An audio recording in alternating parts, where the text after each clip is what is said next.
94% strike rate అంటే 175 స్థానాల్లో 124 స్థానాలు కూటమి కైవసం చేసుకుంది.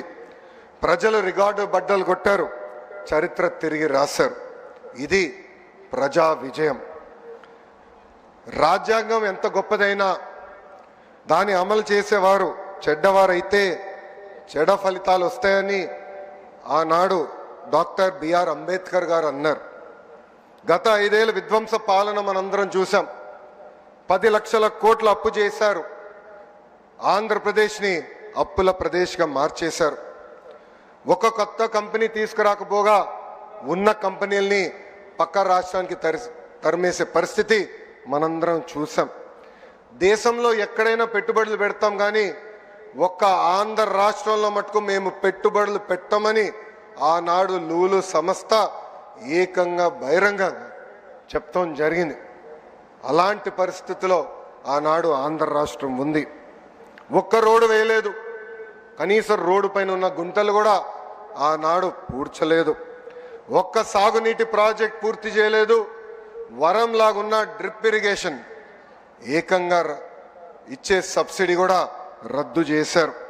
ఇంకా వెలుగొండ ప్రాజెక్ట్ పూర్తి కాకుండా ముందల్నే జాతికి అంకితం చేసే సందర్భాలు మనం చూసాం. కప్పుడు నీళ్లు పోసి కుప్పంకు నీరు తీసుకొచ్చామని ఆనాటి పాలకులు అన్నారు. కడప స్టీల్ ప్లాంట్కి 2 సార్లు శంకుస్థాపన చేశారు. అక్కడ కనీసం ఒక్క ఇటుక కూడా పడలేదు. ఇంకా విశాఖపట్నంలో ఒక్క వ్యక్తి బతికేదానికి 700 కోట్లతో ఒక రాయల్ ప్యాలెస్ కట్టుకున్నారు తప్ప విశాఖ ఉక్కు గురించి కానీ అదేవిధంగా రైల్వే జోన్ గురించి ఏనాడు మాట్లాడలేదు. 5 ఏళ్ళు అరాచక పాలన శంకుస్థాపన చేశారు. అక్కడ కనీసం ఒక్క ఇటుక కూడా పడలేదు. ఇంకా విశాఖపట్నంలో ఒక్క వ్యక్తి బతికేదానికి 700 కోట్లతో ఒక రాయల్ ప్యాలెస్ కట్టుకున్నారు తప్ప విశాఖ ఉక్కు గురించి కానీ అదేవిధంగా రైల్వే జోన్ గురించి ఏనాడు మాట్లాడలేదు. 5 ఏళ్ళు అరాచక పాలన ప్రజలు చూశారు. ఏకంగా దళితుల్ని చంపి డోర్ డెలివరీలు చేసిన రోజులు ప్రజలు చూశారు. కోవిడ్ సమయంలో మాస్క్ అరిగినందుకు ఒక డాక్టర్ని ఎంత కిరాతకంగా చంపారో ప్రజలు చూశారు. అక్కని వేధించాడని కంప్లైంట్ చేసిన ఒక అమర్నాథ్ గౌడ్ని ఏకంగా పెట్రోల్ పోసి తగలబెట్టి చంపేసిన రోజులు ప్రజలు చూశారు. ప్రశ్నిస్తే లాఠీ దెబ్బలు, కేసులు, అరెస్టులు. ఇంకా విధ్వంస పాలనపై ప్రజలు తిరుగుబాటు చేశారు. అందుకే పెద్ద ఎత్తున కూటమిని ప్రజలు ఆశీర్వదించారు, దీవించారు. సుపరిపాలనలో మనం తొలి అడుగు వేశాం. 5 ఏళ్ళు రాష్ట్ర విధ్వంసం చేసిన వారు ఈరోజు ప్రజాప్రభుత్వం ఏం చేసిందని ప్రశ్నిస్తారు. వాళ్ళని సూటిగా కొన్ని సమాధానాలు చెప్పదలుచుకున్నా. ప్రభుత్వం వచ్చిన తర్వాత ప్రజలు ఈరోజు ప్రశాంతంగా ఉంటున్నారు. ప్రజాప్రభుత్వం వచ్చిన తర్వాత ప్రజల ముఖంలో చిరునవ్వు ఈరోజు కంపడుతుంది. ప్రజాప్రభుత్వం వచ్చిన తర్వాత ప్రజా సంఘాలకు ప్రశ్నించే హక్కు కూడా ఈరోజు కూటమి ప్రభుత్వం అందించింది. నియంత పాలన నుంచి ప్రజలకి నిజమైన స్వాతంత్రం ఈరోజు వచ్చింది.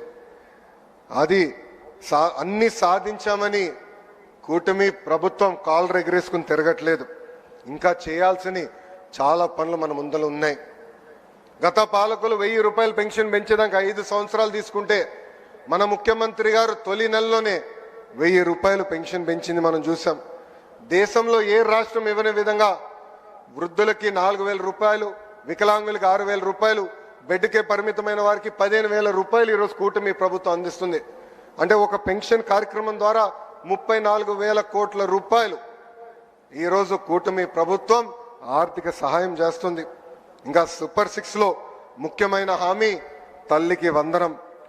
67,27,164 మంది విద్యార్థులకు మనం తల్లికి వందనం కార్యక్రమం ఇస్తున్నాం. ఈ యొక్క కార్యక్రమం ద్వారా 8,745 కోట్ల రూపాయలు తల్లుల ఖాతాలో డబ్బులు జమ చేశాం. ఇంకా first class, inter first class విద్యార్థులు చేరిన వెంటనే వాళ్ళు కూడా తల్లికి వందనం అందిస్తుంది కూటమి ప్రభుత్వం. గత ప్రభుత్వం పేదవాడికి అన్నం పెట్టే అన్న క్యాంటీన్ని మూసేస్తే కూటమి ప్రభుత్వం ఏర్పడిన మొదటి 100 రోజుల్లో 204 అన్న క్యాంటీన్లు తిరిగి ప్రారంభించాం. ఈరోజు దీపం పథకం కింద 2 కోట్ల గ్యాస్ సిలిండర్లు కూడా ఉచితంగా అందజేస్తాం జరిగింది. గత ప్రభుత్వం ఒక్క డిఎస్సి కూడా ఇవ్వలేదు, ఒక్క టీచర్ పోస్ట్ భర్తీ చేయలేదు. అదే కూటమి ప్రభుత్వం ఏర్పడిన మొదటి సంవత్సరంలోనే 16,347 ఉపాధ్యాయుల పోస్టులు భర్తీ చేసే మెగా డిఎస్సి కూడా ఈరోజు మనం నిర్వహిస్తున్నాం. ఈ నెలలోనే అన్నదాత సుఖీభవ, ఆగస్టు 15కి మహిళలకు ఉచిత బస్ ప్రయాణం. గత పాలకులు ఆస్తులు కొట్టేసేదానికి తీసుకొచ్చిన ల్యాండ్ టైటిలింగ్ యాక్ట్ కూడా కూటమి ప్రభుత్వం రద్దు చేస్తాం జరిగింది. పేదలకి చేయూత ఇవ్వటమే కూటమి ప్రభుత్వం లక్ష్యం. అందుకే గౌరవ ముఖ్యమంత్రి గారు P4 అద్భుతమైన కాన్సెప్ట్ ప్రకటించారు. పేద ప్రజలకి చేయూత అందిస్తమే ఈ P4 కాన్సెప్ట్. బంగారు కుటుంబం మార్గదర్శకులందరికీ నా హృదయపూర్వక ధన్యవాదాలు తెలుపుతున్నా. నేను ఏ రాష్ట్రానికి వెళ్ళినా, కేంద్రంలో ఏ మంత్రిని కలిసినా వాళ్ళందరూ ఒకటే అంటారు, బాబు గారు ఈరోజు ఆలోచించింది దేశం రేపు ఆలోచిస్తుందని. అలాంటి అద్భుతమైన కాన్సెప్ట్ P4 అని సభాముఖంగా మీ అందరికి తెలుపుతున్నా. ఇంకా పవన్ అన్న నాయకత్వంలో పంచాయతీలకి నిజమైన స్వాతంత్రం వచ్చింది.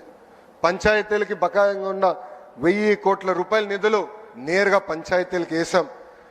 రైతుల నుంచి 56 లక్షల మెట్రిక్ టన్నులు ధాన్యం సేకరించాం. 13,600 కోట్ల రూపాయలు ఈ యొక్క కార్యక్రమం కోసం కూటమి ప్రభుత్వం కూడా చెల్లిస్తాం జరిగింది. ఇంకా పొగాకు, మిర్చి, కోకో, మామిడి రైతులు ఇబ్బంది ఉందంటే ప్రభుత్వం యుద్ధ ప్రాతిపదికంగా స్పందించి ఈ రోజుని వాళ్ళని కూడా ఆదుకుంటాం జరిగింది. అభివృద్ధి వికేంద్రీకరణం అనేది కూటమి ప్రభుత్వం ఎజెండా. కేవలం ఒక ఏడాదిలోనే 9.5 లక్షల కోట్ల పెట్టుబడి, వాటి ద్వారా 8 లక్షల మందికి ఉద్యోగాల కల్పన కోసం ఒప్పందాలు కుదిరించుకున్నాం. రాయలసీమను ఒక automotive, electronics, horticulture, renewable energy హబ్గా కూటమి ప్రభుత్వం తీర్చిదిద్దుతుంది. ఏకంగా ఎల్జీ ఎలక్ట్రానిక్స్, రెన్యూ లాంటి సంస్థల్ని రాయలసీమకి ఈ మొదటి సంవత్సరంలో మేము తీసుకొచ్చాం. ఇంకా ప్రకాశం జిల్లాలో రిలయన్స్ CBG ప్లాంట్లు ఏర్పాటు చేస్తున్నాం. ఉభయ గోదావరి జిల్లాలో ఆక్వాని పెద్ద ఎత్తున ప్రోత్సహిస్తున్నాం. ఉత్తరాంధ్రలో ప్రత్యేకంగా ఐటీ, ఫార్మా, మెడికల్ ఎక్విప్మెంట్ తయారీ హబ్గా మార్చేందుకు ప్రభుత్వం అన్ని అడుగులు వేస్తుంది. ఏకంగా ఆర్సిలర్ మిత్తల్ ప్రాజెక్ట్, ఒక TCS, ఒక కాగ్నిసెంట్ కూడా ఉత్తరాంధ్రకి ఈరోజు కూటమి ప్రభుత్వం తీసుకొచ్చింది. మన ప్రభుత్వం డబుల్ ఇంజిన్ సర్కార్. మన నమో రాష్ట్రం కోరిన అన్ని కోరికలు ఈరోజు తీరుస్తున్నారు.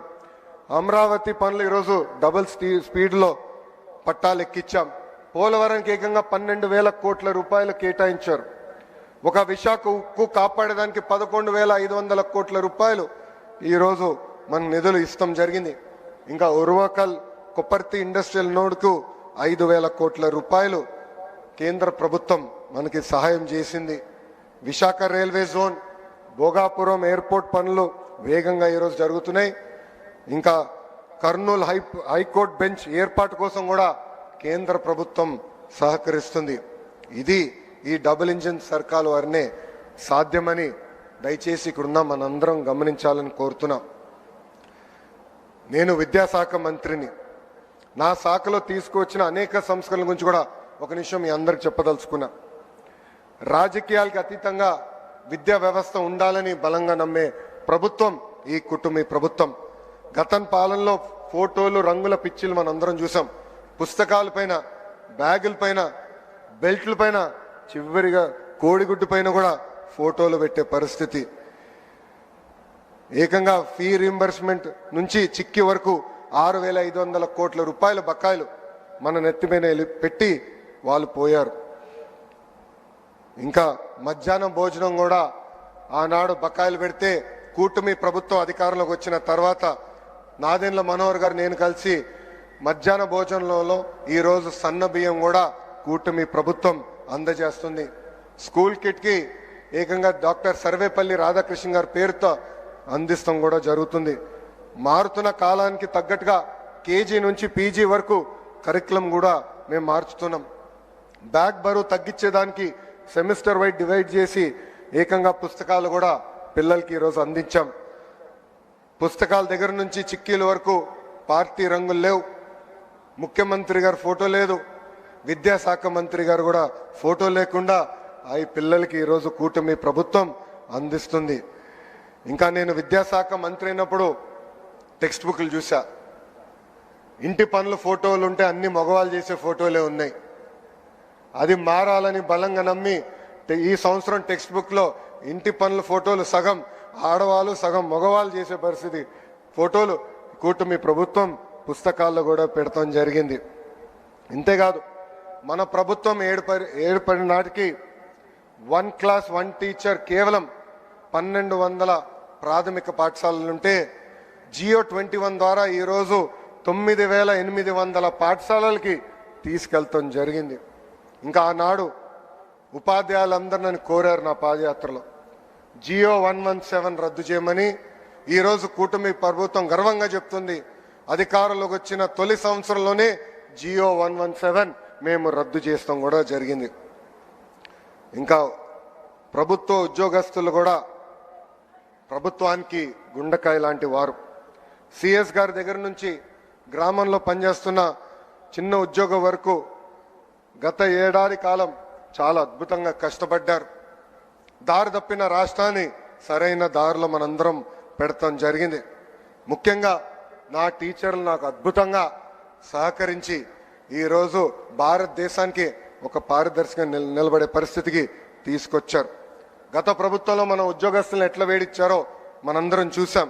ఉపాధ్యాయులను ఏకంగా లిక్కర్ షాప్ ముందల నిలబెట్టి కాపలా నుంచోబెట్టారు. జీతం ఎప్పుడు వస్తుందో తెలియని పరిస్థితి. అలాంటిది కూటమి ప్రభుత్వం ఏర్పడిన తొలి నెల నుంచే 1వ తారీఖు నాడే ఉద్యోగస్తుల జీతాలు కూడా మేము చెల్లిస్తున్నాం. ఏదైనా సమస్య వస్తుంటే కూర్చుని మనందరం మాట్లాడుకుంటున్నాం. సంఘాలకి ఏమైనా ఇబ్బంది ఉందంటే మన తలుపులు తెరిచి వాళ్ళని ఆహ్వానించి కూర్చుని మాట్లాడే పరిస్థితి మనందరం ఈరోజు తీసుకొచ్చాం. నేను ఇప్పటికీ 65 ప్రజా దర్బారులు చేశా. ప్రజలు ఎదుర్కొంటున్న సమస్యలు నేను నేరుగా తెలుసుకుంటున్నా.